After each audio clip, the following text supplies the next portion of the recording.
നമസ്കാരം. എൻ്റെ കൂടെ ഞാൻ കൊണ്ടുവന്ന ബൈക്ക് ഡെലിവറി കൊണ്ടുവന്ന അടുത്തൊരു പേഴ്സൺ കൂടെ എൻ്റെ അടുത്തുണ്ട്. ഇടുക്കിയിൽ നിന്നാണ്, സിദ്ധാർത്ഥാണ്. സിദ്ധാർത്ഥേ, ഞാൻ പറഞ്ഞൊക്കെ കറക്റ്റ് ആയിരുന്നോ ഇല്ലയോ? ഓക്കെ, എല്ലാം കറക്റ്റായിരുന്നു. ഞാൻ വല്ല കൈക്കൂലി മേടിച്ചിട്ടുണ്ടോ നിന്നോട്? ഇല്ല. ഓക്കെ, എങ്ങനെ ഉണ്ടായിരുന്നു സർവീസ്? നമ്മൾ നല്ല സർവീസായിരുന്നു. ഒരു ടെൻഷൻ ഉണ്ടായിരുന്നു. എന്നെ സംബന്ധിച്ച് ഞാൻ ആദ്യമായിട്ടാണ് ദുബൈയിലേക്ക് വന്നിരിക്കുന്നത്. നല്ല ടെൻഷൻ ഉണ്ടായിരുന്നു അവിടെ തൊട്ട്. എങ്ങനെയാണ് സാറിനെ നേരിട്ട് കാണുന്നതിന് വരെ നമുക്ക് ഒരു ടെൻഷൻ ഉണ്ടാവുമല്ലോ, സ്വാഭാവികമായിട്ടും എല്ലാവർക്കും പേടി ഉണ്ടാവും. പൈസയാണോ പറ്റിക്കലാണോ എല്ലാം.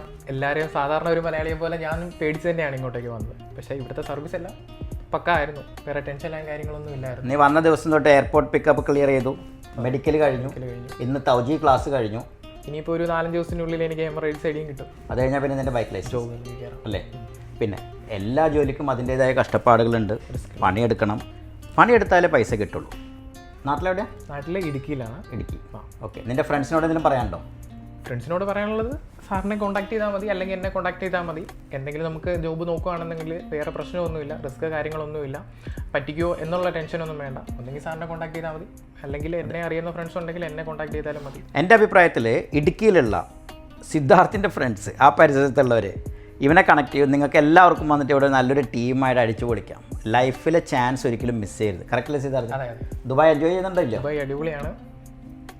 ഉറപ്പായിട്ടും കയറി വരിക. ഓക്കെ, ആരുണ്ടെങ്കിലും സിദ്ധാർത്ഥിനെ കണക്ട് ചെയ്തോ, ഞങ്ങൾ ഹെൽപ്പ് ചെയ്യാം.